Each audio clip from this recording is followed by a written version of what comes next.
Good morning, everyone, and welcome to Great Day Houston. We are about to enter a popular time of year to buy a new home. Many people with children want to move after school ends and before a new school starts. We had that crazy ride during COVID where homes were selling at record prices. So where are we now? Are prices correcting? Will higher interest rates keep some people out of the house market? And what are the latest home trends that can make your home much more attractive if it's going on the market? Amy Bernstein with Bernstein Realty joins us with a residential real estate update before we head into the summer months. Good morning, Amy. Good morning. All right, I'm going to remind people that you moved back to Houston after going to the University of Texas and opened up your firm in 1985, which was not the ideal time to open up a real estate company in Houston in particular. Exactly. I think that I just was young and a little bit ignorant and just thought I was one of those kids on a ski slope that could just fly down the ski slope without any fear, and had a quick reality check that it was a little harder than I thought. Yeah, we had the oil bust at that time, but the good thing about that is you've been in this business long enough to see a little bit of everything, and you can handle those rocky moments in the real estate market because they just are going to come at us.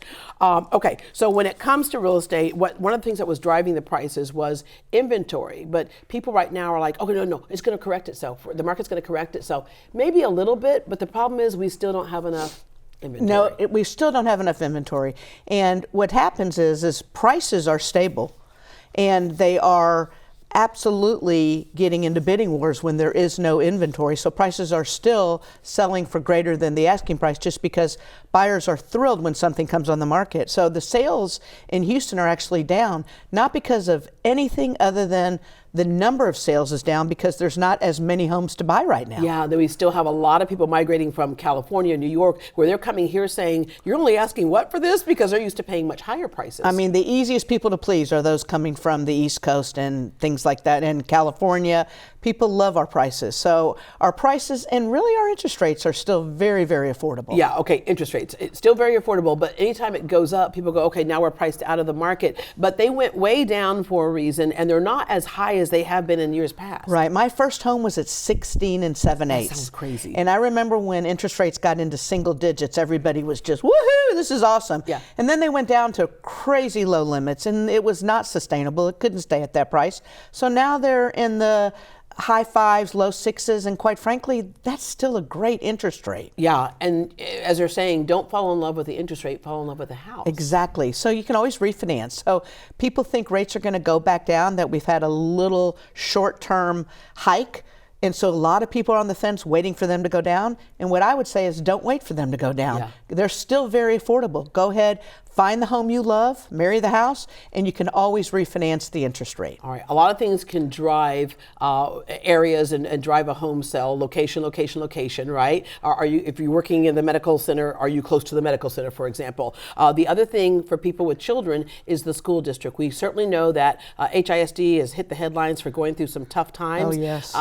If you're looking at your kids, don't just blanketly say anything in HISD is off the table. Look at the school where your home is zoned to see if that school is what you want for your kids. Absolutely. So HISD in general is a very big school system. Mm-hmm. And so what a lot of people do is go individually, like you're saying, to the specific school, and they look at the stats. So not every school is the same. Right. So it certainly people have their school systems that they want to move into. There are certain ones that just get a great reputation always, and those are homes that really come off the market very quickly. Right. But there's nothing wrong with the HISD, and certainly there are certain schools that are fantastic within HISD. Yeah. All right. Be ready to buy. We hear this all the time. Get pre-approved, get pre-approved, get pre-approved. Yes. However, that comes with a little warning. Yes. So you should get pre-approved. And when you make an offer on a home, the other agent and the seller are usually going to want to see that you can perform. And so having that pre-approval letter is very, very important to submit with that. However, you don't want to go get pre-approved from 3 different lenders, because every time your credit gets run, it does make a note on your credit. So only let one run your credit, get the pre-approval, then decide on the home. Once you have the home locked in, then you can go and decide which lender you'd like to use. All right, back to the inventory question. Because we have lower inventory, I think we're seeing more and more luxury leasing available, or high rises and a whole bit. But when it comes to leasing homes from individuals, do your due diligence. Landlords always want to check out the person renting from them. Obviously, that's important. However, you say you should also check out the landlord. Absolutely. So what I'm seeing lately is I have a couple clients that actually moved into a rental, and then they got a knock on their door about 4 months later, after they put a little money into the rental and made it theirs, that said that the owner is no longer paying the mortgage. So the home will be foreclosed on, and so that tenant has to move. So what I feel is that when the landlord wants to check out the tenant today, the tenant needs to check out the landlord and make sure that lease is going to be solid for the duration of the lease, for sure, so that you don't move in, get comfortable, and then have to move. Yeah, all right. We talked about how location sells homes, but also how your home looks. The first thing, if you got dirty clothes all over the floor, you know you have a show on, pick them up, right? Take care of some minor things that could make somebody think it's a bigger problem than it might be. Yes. But in home trends, there are a number of things that are happening. A mud room is a big deal right now. Everyone loves mud rooms. They want a place where the kids and even themselves can do a big drop off. You know, just get home, drop your purse, drop your shoes, drop your backpack. Those dirty clothes I talked about. Drop your dirty clothes. Yeah. They want to just kind of a mud room, even if it's not a formal laundry room, mud room, just a place at the garage door or the back door that is your dropping point. Yeah, very important. Little details like a pretty backsplash in your kitchen, especially if you're redoing your kitchen, trying to update something to make your house more attractive on the market. So there's a backsplash in those kitchens. So that's where you can do a big pop of color that you don't want to put everywhere, or just something interesting. People's eyes are drawn to that. People love pretty backsplashes, and they're not just tile. We're seeing aluminum, we're seeing wallpaper. We're seeing everything. And I'm a big proponent of taking that backsplash all the way to the top, because it makes that ceiling look so much taller and that wall look so much grander. But backsplashes do give the pop of color that you're talking about. Now, back in the day, we would have a formal dining room for those Thanksgiving dinners, and then we would have the breakfast room, and then your kitchen. For the kids in the breakfast room. The kids go in the breakfast room. And then the kitchen. Today, we're seeing it's much more communal in one spot even, so the large kitchen island plays a different role than it may have in the past. Absolutely. So the large kitchen island really serves as that breakfast room today. And so often families will, if you have children, line up the kids in the morning and that's where the breakfast happens. If you don't have children and you're by yourself, or it's just the two of you. If you have friends over your house, we always end up in the kitchen because it's closer to the wine fridge, which is another trend. Everybody hangs out at that breakfast bar, and that becomes the breakfast room, and the dining room becomes a transitional room, can be used for small gatherings or larger gatherings. Yeah, outdoor living space. If you have somebody who's sitting on a fence in a house when they're walking through it, then you say, oh, but wait. And you walk out, when you have outdoor living space like this is crazy, right? It extends your square footage, really. Everyone loves outdoor space today, everyone. So whether you're even in a high rise, they want a nice balcony where you can step out and get fresh air.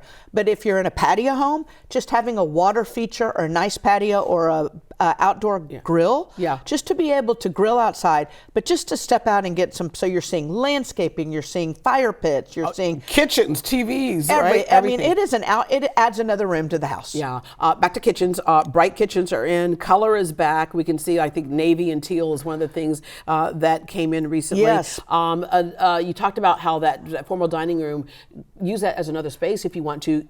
Home offices, ever since COVID. Home offices are a must-have. Yeah. And so whether a bedroom gets turned into a home office or a game room gets turned into a home office, people seek out home offices today as a place to work from home. And quite frankly, even if they still go into an office, a lot of times when you go home, you do a little bit of work at home. So having that one designated spot called a home office is very important. Not a formal and great study. point if you do it in a bedroom, because you can always say to people, look, this can always be a bedroom, but it can be a home office as well. It can be anything, yes. And then last but not least, I touched on it earlier, I said, what's close to the wine refrigerator? Beverage centers are really interesting right now. Beverage centers are a huge, huge plus today. So whether that beverage center has a wine cooler, single climate or double climate wine cooler, whichever your preference.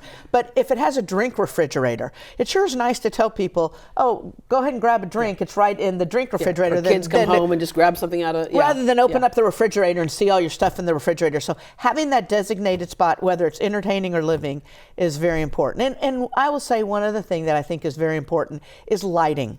Yeah. So especially if you put your home on the market, to make sure all the lighting is the same hue. Yeah. So often I'll go into homes to put the home on the market, and I'll see warm lights and cool lights and big lights and small lights and the cans. And then light bulb out. And light bulb out. So I'm a big fan of just making sure all your lighting stays consistent. I remember somebody saying to me once before, I said, when your light bulb's out, it sends like subliminal messages that you don't take care of other things in your home. Oh. What else can we not see that you don't take care of? What is behind the closet? That's right. That's right. All right, Amy, thank you so much. Thank you for having me. All As right, always, I go appreciate sell some it. houses. You got it. All right. For more information on Amy Bernstein, Bernstein Realty, or a recap of the information discussed today, log on to greatdayhouston.com.